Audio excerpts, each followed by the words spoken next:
Assalamualaikum warahmatullahi wabarakatuh.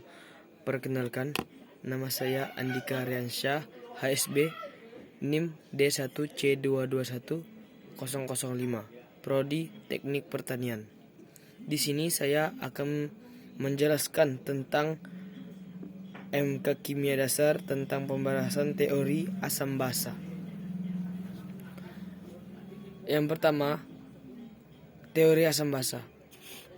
Teori ini menurut Arrhenius, asam adalah sebagai zat-zat yang dapat memberikan ion hidrogen H+ atau ion hidronium H3O+ bila dilarutkan dalam air, atau zat dalam memperbesar konsentrasi ion H2H+ dalam air.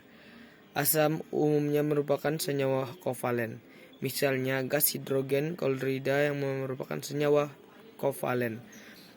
Tetapi apabila dilakukan ke dalam air akan terurai menjadi ion-ionnya.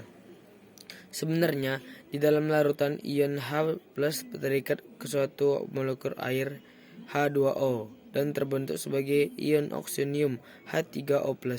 Oleh karena itu, penguraian asam dalam air ditulis sebagai berikut: Ha (AQ) tambah H2O (I) sama dengan H3O plus AQ tambah amin, asam dan ion oksonium. Tetapi untuk menyederhanakan penulisan dapat dituliskan sebagai berikut: HaAO sama dengan H2H plus AQ tambah amin AQ sama asam dan ion hidrogen. Asam yang dalam larutan menghasilkan H+ disebut asam kuat, sedangkan asam yang sedikit menghasilkan ion H+ disebut asam lemah. Asam terdiri dari asam kuat dan asam lemah. Dalam penulisan reaksi, asam kuat ditulis dengan satu anak panah. Hal ini menunjukkan bahwa asam kuat terionisasi sempurna, sehingga terjadi dari kiri kanan. Contoh ionisasi asam kuat. Setelah itu, tidak semua senyawa yang mengandung hidrogen adalah asam. Misalnya, alkohol atau etanol mempunyai rumus kimia C2H5OH. Walaupun ada unsur H, alkohol bukan asam. Begitu juga tidak semua hidrogen pada rumus kimia suatu asam dapat dilepaskan sebagai ion H+ dalam larutan. Ionisasi asam lemah, asam fluorida. Basa menurut Arrhenius. Basa adalah suatu senyawa yang di dalam air atau larutan dapat menghasilkan ion OH-. Umumnya basa terbentuk dari senyawa ion yang mengandung gugus hidroksida OH- di dalamnya. Amonia NH3 meskipun merupakan suatu senyawa kovalen, tetapi di dalam air termasuk senyawa basa, sebab setelah dilarutkannya di dalam air menghasilkan ion OH-. Penguraian basa dalam air ditulis sebagai berikut: BOH AQ sama dengan B plus AQ tambah OH min AQ. Salah satu contoh penguraian basa dalam air ditulis sebagai berikut: NaOH AQ sama dengan berasal dari Na plus tambah OH min. Itulah beberapa dari contoh dari penguraian basa.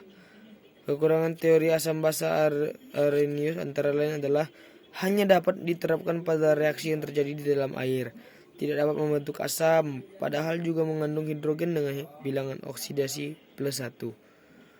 Tidak dapat menjelaskan mengapa senyawa yang tidak memiliki OH- seperti Na2CO3 juga membentuk larutan yang bersifat basa jika dilarutkan di dalam air.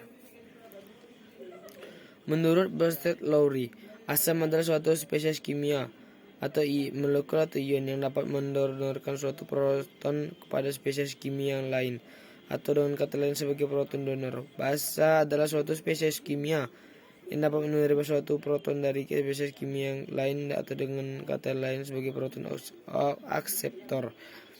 Suatu zat yang bermuatan positif, negatif, ataupun netral termasuk asam Berthet-Lowry asalkan mempunyai minimal satu atom. Berdasarkan teori ini didefinisikan bahwa asam adalah sebagai pendonor satu ion H+ pada basa. Basa adalah sebagai penerima ion H+ dari asam. Dengan kata lain, asam disebut juga sumber proton dan basa disebut juga penerima proton. Asam dapat merupakan molekul netral, ion positif atau ion negatif yang dapat memberikan satu ion H+ pada pasangan. Reaksinya basa seperti berikut. Setelah itu, pasangan asam basa konjugat. Konjugat berasal dari kata bahasa Latin yang berarti pasangan. Setiap kali asam berlaku sebagai pendonor satu ion H+ sekalipun membentuk basa konjugat, yaitu basa pasangan yang berasal dari satu ion H+ pada air. Salah satu produk reaksinya adalah ion amin. Jadi amin adalah basa konjugat dari H. Sebaliknya, setiap kali menerima satu ion H+ sekaligus membentuk asam konjugat Ha, yaitu asam pasangan yang berasal dari basa dan prostat. Kekuatan relatif pasangan asam basa konjugat. Makin kuat keasaman, makin lemah basa konjugatnya. Asam kuat memiliki basa konjugat lemah. Asam lemah memiliki basa konjugat kuat. Basa kuat memiliki asam konjugat lemah. Basa lemah memiliki asam konjugat lemah. Keunggulan definisi asam basa prostat yaitu memperluas daftar asam-asam yang mencakup ion positif, ion negatif, dan molekul-molekul netral, dan juga memperluas daftar basa-basa yang mencakup molekul atau ion-ion yang paling sedikit mengandung pasangan elektron valensi bebas. Atom atau spesies yang menerima pasangan elektron pada pembentukan ikatan konvalen koordinasi akan bertindak sebagai basa, sedangkan atom, molekul, atau spesies yang menerima pasangan elektron disebut sebagai asam. Dengan konsep ini dapat dijadikan terjadinya reaksi asam basa yang terjadi pada ion logam dengan suatu molekul atau ion. Reaksi asam basa lemah dan kuat.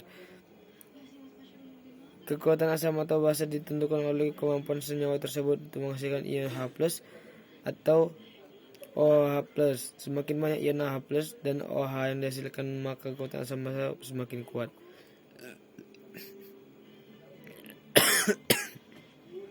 Sekian video dari saya. Jika ada kesalahan mohon dimaafkan. Wabillahi aqwamit thoriq. Wassalamualaikum warahmatullahi wabarakatuh.